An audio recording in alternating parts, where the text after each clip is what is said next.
Be ready. 5 seconds. Start. There has been some reference to the improvement in our economic situation. Also, we find that we have made good progress in production.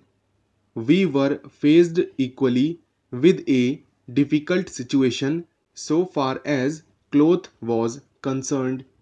There was a deficit of food and there was also shortage of cloth.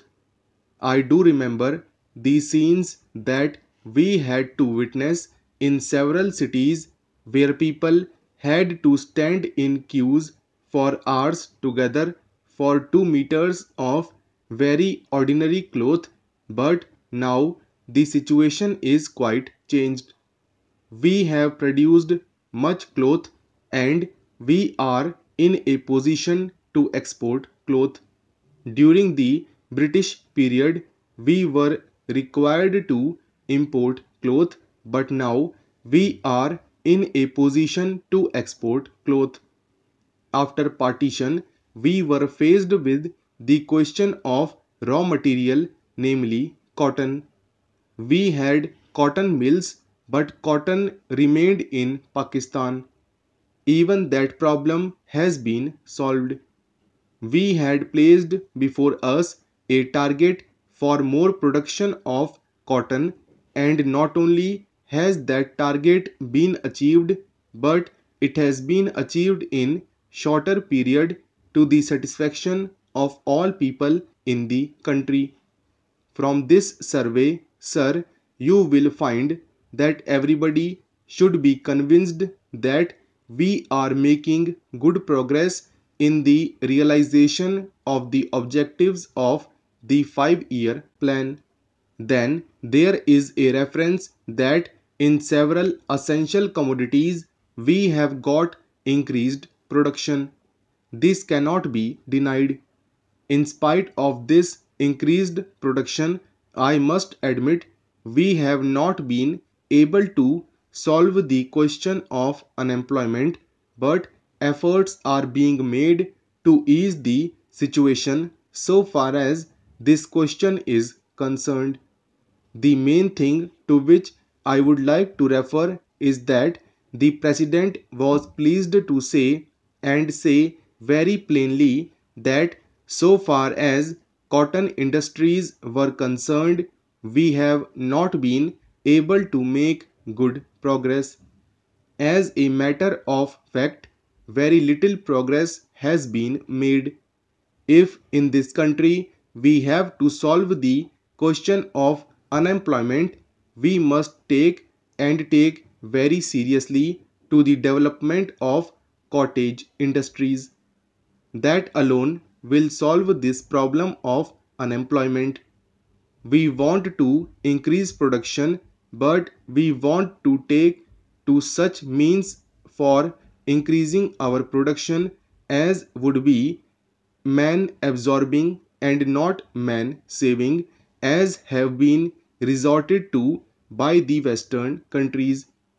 That alone will solve our problem to a very great extent.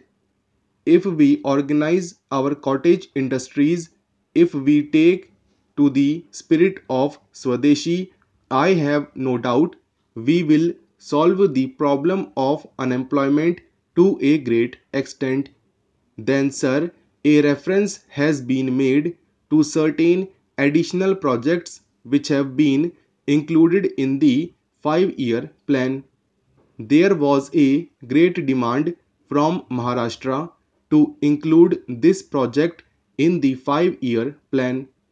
A couple of years ago, there was a conference presided over by my colleague from the district, the present Revenue Minister of Maharashtra.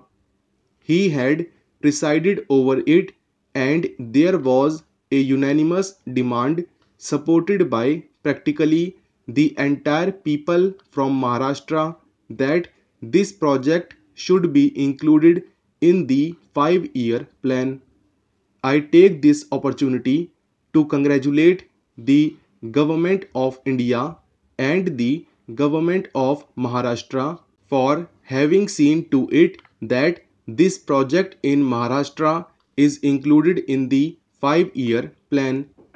The President's address makes reference to the improvement of our transport and communications. Our increased production leads to the question of better transport facilities.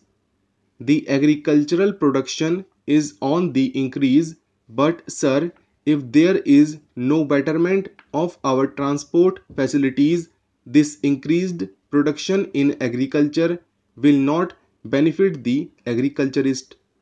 In my part of the country, even now, this situation prevails. The production there is on the increase, but the agriculturists are suffering on account of inadequate facilities of railway transport. I was glad to find from the President's address that the railways are thinking of opening even new lines very soon. It has also been said that so far as locomotives and rolling stock are concerned, the manufacture of these is going on very satisfactorily, and we have made good progress in this respect during the last few years. Any nation can be proud of this achievement. Then there is a reference to the housing conditions. We can very well remember the scenes that we were required to witness immediately after partition. Thousands and tens of thousands of our brethren came to this country from Pakistan. It was a very serious question as to how to house them, but the day has come when the question has practically been solved, or it can at least be said that we are near the solution of the question. 72 crores of rupees have been spent during the last few years in constructing houses for the refugees, and in this very city we are witnessing an exhibition where we can see the models of cheap and decent houses. If these cheap houses are constructed for the refugees, it will provide shelter for them at a low cost.